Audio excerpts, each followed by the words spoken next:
Hi, I'm Mara Webster with In Creative Company, and today I'm thrilled to be talking about the wonderful series Outlander, Blood of My Blood. And I am joined today by cast members Harriet Slater and Jamie Roy, along with executive producer Maril Davis. And Maril, I actually wanted to start in talking about just the expansiveness of storytelling within the Outlander world, because I remember when you originally read the books for the first series of this show, that you immediately thought it has to be a TV series because there's so much scope to the story and these characters. And I was interested in how that idea really led forth the development of this series as a prequel, with just the idea of how many different places you can take these characters and how much you can grow the stories. Yeah, well, around season 4 or 5, Matt and I started discussing like ways we could expand the universe, and we tried to do Lord John series, and that hasn't happened yet. But what's key about Outlander is trying to find a love story because everything, certainly in Outlander, revolves around Jamie and Claire. So Matt came up with this idea, of course, of doing a story about Jamie's parents, which was just a given and a great idea. But I think he worried a little bit there wouldn't be enough to sustain us multiple years. So he was thinking about it and he came up with this idea of what the hell happened to Claire's parents? Like it says they die in the books. She never talks about them. We hear a lot about Uncle Lamb, but he came into my office one day and said, "What if Claire's parents didn't die? What if they went through the stones?"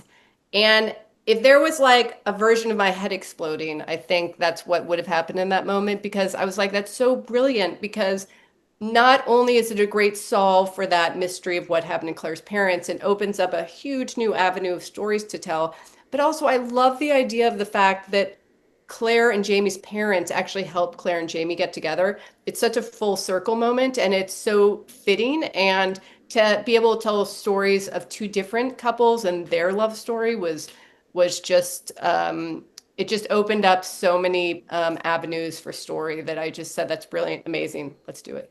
It does, and it works so well in these episodes. And Harriet, in talking about playing Ellen, I wanted to ask about the chemistry test that you and Jamie did together because he had already been cast at that point, and I heard that you only had a couple of days over the weekend to prepare. But also, chemistry reads are so interesting because on the one side you can prepare certain things for a scene, and on the other element, it's all about discovery and just the openness of what you're going to find on the day. So I was interested in that experience and that moment for you. Yeah, totally. I had actually never done a chemistry test before, ever. So this was my first experience of one. And I think it was kind of unlike most chemistry tests in that it was on a bank holiday Monday. So it was just me and Jamie and the cameraman, Alex, in the room with us. And everybody else, Maril, casting, director, everyone was on Zoom. So we were just looking at them on a screen like we are looking at you guys right now. And yeah, we had, I think, 3 scenes, two from us and one from Outlander, an old scene from Outlander. And I had, the weekend to prep them. A couple of them I'd already done in previous rounds. That wasn't so bad. I think there was one new one, the Outlander scene. Yeah. But yeah, it obviously went all right. We had chemistry, thank goodness. And Jamie, I heard that right after the chemistry read, you immediately texted everyone and said, Harriet's the one to play this part. And I love that you described finding kind of an urgency and a vulnerability that she brought in that moment. And I was interested in how that then started to shape the idea of the chemistry in the series, because it really feels like the scenes encapsulate that. Yeah, no, definitely. I was starting to worry because, at that point, I'd already, I think, read with 7 other phenomenally talented actresses, and they were great, but there was something missing, and then we met Harriet. We did this scene. It took on its whole other life of its own, that it hadn't done in previous, editions. And I knew, I was like, oh, this has to be the one. So yeah, we went outside. I remember actually you kind of collapsed, remember? Like as soon as and cut and the cameras were off, Harry just went, I've never told you this, Maril, but I did. I fell to the floor with relief. She collapsed and I was like, you did great. Like, oh man, that was so brilliant. I was so nervous because I had so little time to prepare. And like with the accent and everything, it's a very different accent to my own. So I was stressing about that. I've never told you that. But it was more like just the adrenaline. I had so much adrenaline during it. And then as soon as the cameras cut, I just fell. I picked you up and I gave you a hug. That was brilliant. It was so great. And then, we went outside to our taxis. And I said to you, I'm really rooting for you. Like, I hope you get this. Yeah. And then that's when I sent a text message to casting, and then went back down to London like the day after or whatever to do some more chemistry reads. And I was talking in person to Jamie Payne about it. And one of the things that Jamie reminded me that I said to him that day was when I said, yeah, Harriet has to be the one. I said, she makes me better. as an actor. And he reminded me about this as we started shooting. He's like, "Do you remember you told me that?" It's like, that stuck with me. And since he retold me that, that's also stuck with me as well. And that's true through the whole thing. Well, it was just actually, easy. I've It was never easy said with this Jamie. to Harriet either, but we had lunch with Jamie, with Karen Bailey in Los Angeles. And I remember he was like, "Who do you guys think you're going for?" And he says, "I know I'm not supposed to say this, but it's got to be Harriet."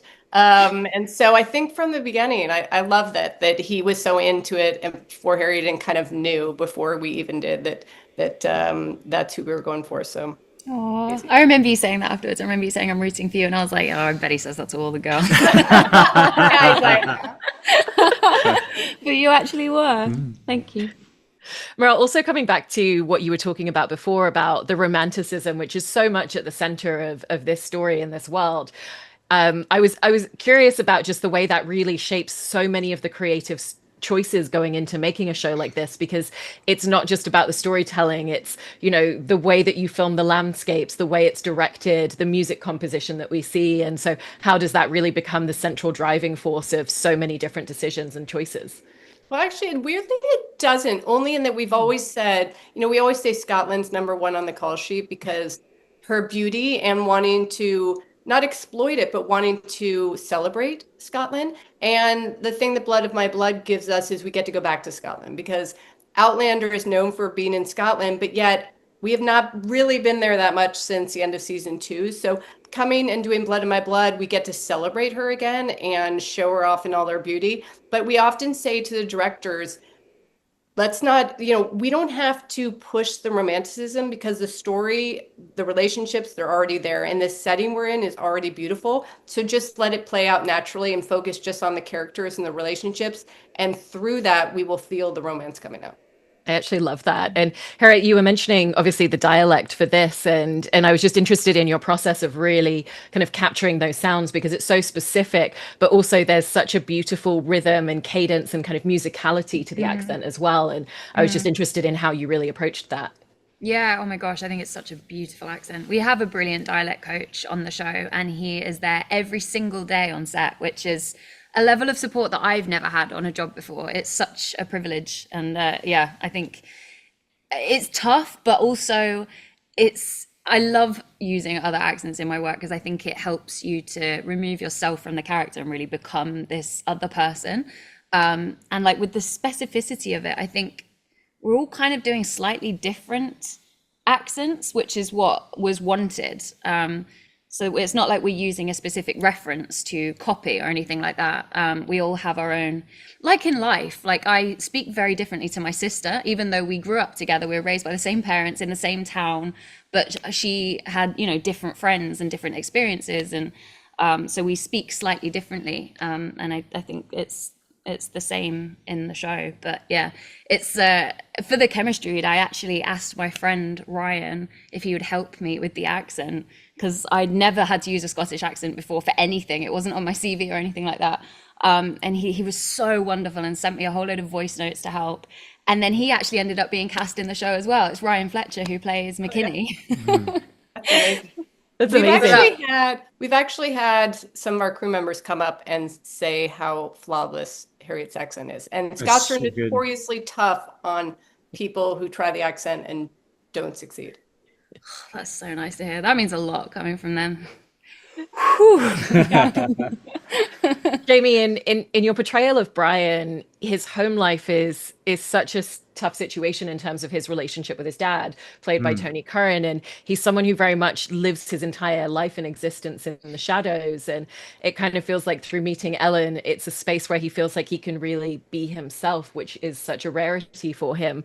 And I wanted to ask about just finding those different sides of who is he when he's concealing and kind of holding certain elements of himself in on purpose, and who is he when he really is fully himself. Well, this was it wasn't something that I'd really thought about prior to filming, and it was such a lovely discovery of finding these elements. And you have to give credit to the writers for that because they write it so beautifully, how there's two very distinct ways that Brian is, when he's with Murta, when he's with Lovett, pretty much anyone else, there is this edge to him, almost closed off. It's like a mask, a very stoic, pragmatic sort of side. and I really got to find this vulnerability with Ellen and this romantic side.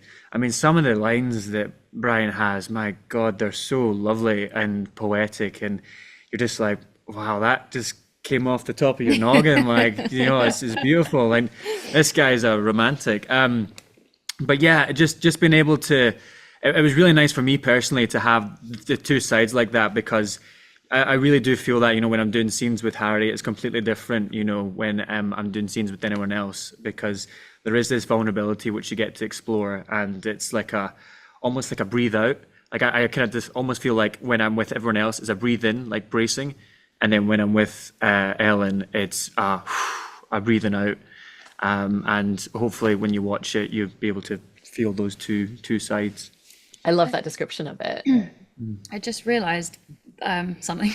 What? Because I feel the same in our scenes. I feel really different to how I do in any other scenes. I think Ellen is her truest self in her scenes with Brian, and in all of her other scenes, she's kind of acting in a way, which was hard to play, because I was like, am I acting as me or am I acting as Ellen? Like, is I acting on acting? It was like, but I think the reason is because everybody else tries to control her in some way. And Brian is the only person who actually just allows her to be herself, her like fullest, truest version of herself. And it's a really safe space, and it feels peaceful, I think, those scenes that they have together. Yeah. Which is lovely. There's a lovely stillness, isn't there? Mm-hmm. They do. And, you know, Maril, in working with Matthew and the rest of the team, and really just figuring out the pacing of these relationships, I was interested in what a lot of those conversations looked like, because, you know, ultimately with one of the couples, you know, we know kind of what's going to happen eventually, but it's that constant push and pull, and what are the obstacles that are going to pull them apart or keep them apart at different points, and how did you all work to really figure out just the narrative structure, because it's not just about creating it for this season, it's the idea, like you said, that this could go for several years potentially as well.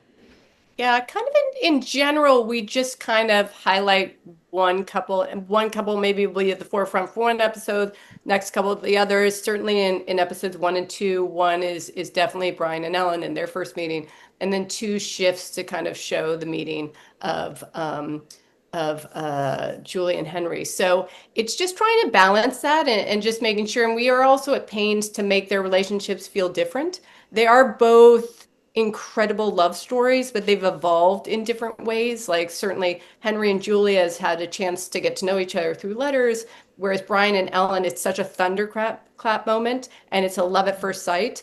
And to show how those different, the different pathways to those initial meetings are so different, but at the end of the day, they're still both essential, amazing love stories, and special in their own unique ways.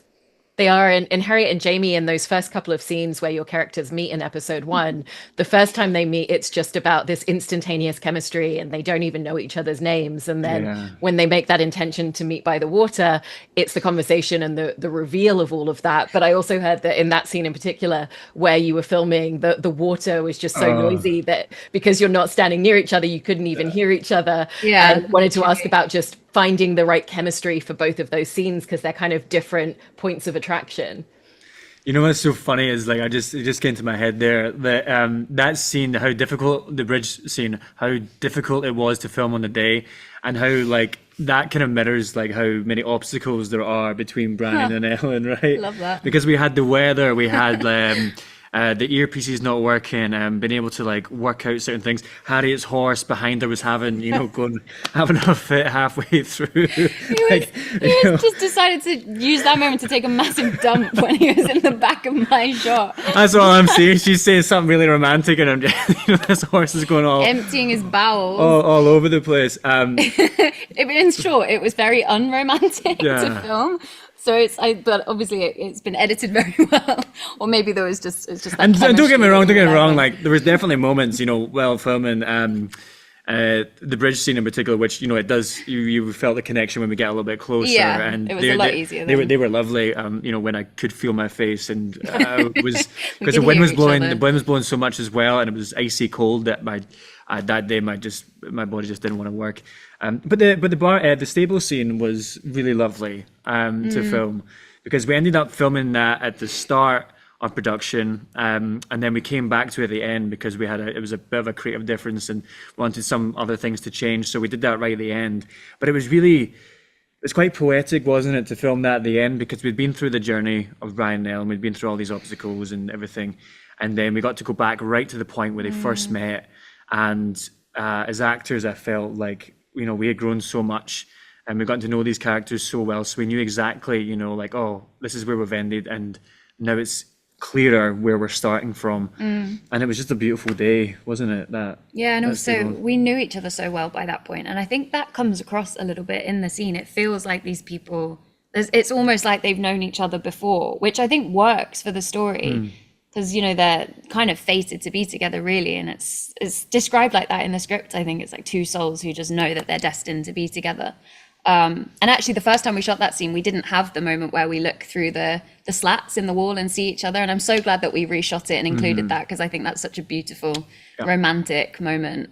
Yeah. I've heard you say that kind of reminded you of that infamous scene in Romeo and Juliet where they see each other through the aquarium. Yeah, it did straight away. As soon as I read it in the script, I just was taken straight back to that, which I think is perfect, because they pretty much are the Romeo and Juliet of 1700 Scotland. It's funny, somebody asked us about if that bridge location would be on like a list of locations to go visit for Blood of My Blood tourist sites, but it is literally in the middle of nowhere. I was there that day, and I don't know if you would ever find it again, and I'm surprised we never used it in Outlander at all. But to me, it also says so much about Scotland and all of the beautiful little areas that they have there, that it's just this little bridge in the middle of literal nowhere. It's perfect. It's like a fairy tale location. I thought it was built purposely for us, and then was like, no, It looks this like it should knocking have on. been. I know that's real stone, all right. Yeah, that's been there for a while. How on earth they found that, I have no idea. Well done, locations. Definitely. And Maril as well, what's really beautiful is that we get to watch both of these two relationships develop, and they're completely different journeys. We see two people meeting for the first time, and then we see another couple, with Julia and Henry. They don't even know each other yet. They haven't even met, and they're kind of falling in love with each other's minds. But then obviously we see them at the later point where they already have Claire as a daughter, and they're about to welcome their second child. And so it's past that honeymoon, they've really gotten to know each other. And how did you feel like by having these two different relationships, it really allowed the opportunity to explore so many different tangents and layers of each of these relationships? Yeah, no, once again, I mean, just having the two stories opens up infinite possibilities. I mean, I think actually the Julia Henry story is based off Matt's personal life, a story with his dad and meeting his wife, and through letters, and just kind of knowing that was his true love without ever having seen her. And I just thought that was so beautiful and just says so much, certainly in our day and age, with, swiping left or right for dating apps and stuff. I think we've missed this kind of courtship period. So I think I love the fact that they loved each other before ever having seen each other. And once again, Brian and Ellen, it's such a different journey. It's just such a love at first sight moment that, Diana laid certain breadcrumbs in the book, and that's one of them. And I just love how the writers have expanded on that in ways I didn't even think about. This kind of destined love and wanting to be together at all costs. And certainly for Ellen, having some agency in her life for the first time, feeling like she wants to do something for herself is such an amazing journey. And I love that they struggle, certainly over the first season, to be together. Definitely. And, Harriet, one of the things that's so interesting to see explored through Ellen is the fact that her dad did raise her with certain elements of agency in a time period where that really wasn't the case. And now that he's passed away, her brothers ultimately, in their battle for power, stripping that away from her piece by piece. And so what did you find through playing her experiences of someone who has been given more agency than women of the time, but now is suffering and questioning things differently of, well, how do I go about things if this is being taken away from me? Yeah, totally. I think she is so different to most women of that time, in the fact that she has been given that agency. She's been given the ability to think which, you know, through education is a blessing and a curse. I think she knows so much, which is kind of painful at times. And Jamie Payne used to say it was almost like the worst thing he could have done, because now she's fully equipped to be led. She just can't be because she's a woman, and that is so frustrating. And so instead she has to use that agency and that ability to think that he's given her in other ways. I think she uses it to sort of influence her brothers and almost rule through them in a way, because that's the only way that she can assert any kind of power or independence. It was amazing to play. I think she's such an incredible character. She's so complicated. She's so smart. And I think her brothers definitely underestimate her at times. They have no idea how smart she actually is. And I don't think they want to see it either. I love that. And, you know, Jamie with Brian, there's so many complicated elements because he is a child who was born out of wedlock. And because of that, you know, that affects so many pieces of his life. And he doesn't even tell people his name or who he is or want them to know his identity when he meets them as well, oftentimes. And there's a moment where he talks about how he became comfortable accepting his station in life, but now that he's met Ellen, it's kind of awakening all these things that he does want in order to be able to be with her. And so how did you find that just completely transformed the way that he's viewing himself and the things that he really wants? Yeah, gosh, it's so yeah, because when we first meet him, you know, like you said, he's very much accepted his position. The way that I approached it, you know, if you were a person having to deal with this, you could either, and I talked to Matt about this as well, it's like you could either fight against it your whole life, but that's not going to get you anywhere, because that's not going to change the fact of, you know, the fact he's a bastard. He's born out of wedlock. He doesn't have these same opportunities. That's still not going to change. So he could wrestle with that, or he could be like, all right, well, he can own it. He can accept who he is. He can accept everything that's going to happen in his life and be at peace with it. It's very similar to the Stoic kind of philosophy, which is funny because, you know, again, when Matt and I were talking about it, when in that episode where he mentions about doing this pilgrimage, I sent Matt a picture of the book by my bedside, and it was The Pilgrimage by Paulo Coelho. Which was so serendipitous. Yeah, I know, it's crazy, isn't it? When I first read episode 5, I was like, this is crazy that you were reading it at the time. Wow. Yeah, at the time it was very, very cosmic. So sorry, I forgot where I was going with that, because I went back to that memory and I was like, oh yeah, I forgot how lovely, and that just added up. But yeah, no, he's accepted it, and then it is interesting now that we see he does go on a journey over these 10 episodes and it changes, you know, who he is at the start and who he is at the end of the season. They're two very different people, and, you know, talking about agency, he does take a lot of agency by the end, and it's a very interesting place where we end up. I'll just say that.